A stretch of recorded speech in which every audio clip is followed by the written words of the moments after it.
અગ્નિદાહ સેવા કેન્દ્ર દ્વારા શહેરના બિનવારસી મૃતકોના અંતિમ સંસ્કારની જેમ જ તેમનું શ્રાદ્ધ પણ ધાર્મિક વિધિથી કરવામાં આવે છે। શ્રાદ્ધ પક્ષ દરમિયાન આ વર્ષે પણ અગ્નિદાહ સેવા કેન્દ્ર દ્વારા 203 મૃતકોની શાંતિ અર્થે શ્રાદ્ધ વિધિ આયોજિત કરવામાં આવી હતી। અગ્નિદાહ સેવા કેન્દ્ર દ્વારા 203 બિનવારસી મૃતકોનું શ્રાદ્ધ વિધિ સંપન્ન કરવામાં આવી છે। આ પવિત્ર કાર્ય અશ્વિની કુમાર વેદરા જોવાડા ખાતે શાસ્ત્રોક્ત બ્રાહ્મણો દ્વારા સંપન્ન કરાયું।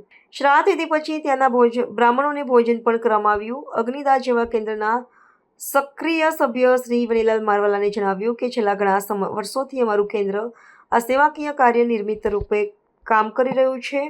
જે મૃતકોનો કોઈ વારસો નથી તેમની આત્મશાંતિ માટે શ્રાદ્ધ જેવી વિધિ કરવી અત્યંત જરૂરી છે। એ વાતનો પણ ઉલ્લેખ કરવો જરૂરી છે કે સુરત અગ્નિદાહ સેવા કેન્દ્ર દ્વારા શહેરમાં અનામત અને બિનવારસી લાશોનો અંતિમ સંસ્કાર કરવાનું માનવ ધર્મનું કાર્ય પણ ઘણા વર્ષોથી કરવામાં આવે છે। શ્રાદ્ધ પક્ષમાં શ્રાદ્ધ વિધિ આ કાર્યનો જ એક ભાગ છે। નમસ્કાર દર્શક મિત્રો, મારું નામ વેનીલાલ રસિકલાલ મારવાલા, અગ્નિદાહ સેવા કેન્દ્રના પ્રમુખ।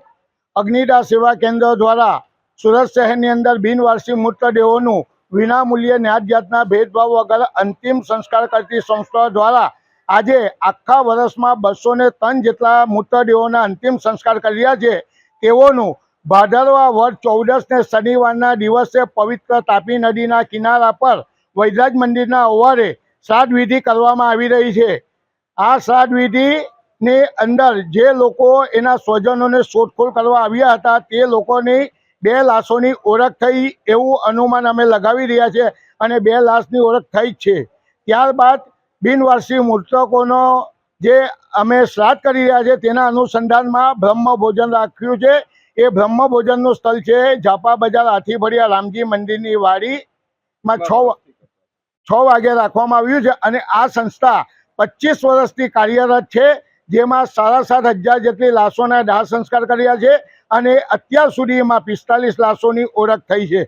અને આ સંસ્થાની અંદર અમારા તમામ સ્વયંસેવકો અને અમારા ટ્રસ્ટીગણો ખરા પગે ઊભા રહીને આ કાર્યની અંદર ખભે ખભા મિલાવીને અમને સહકાર આપે છે।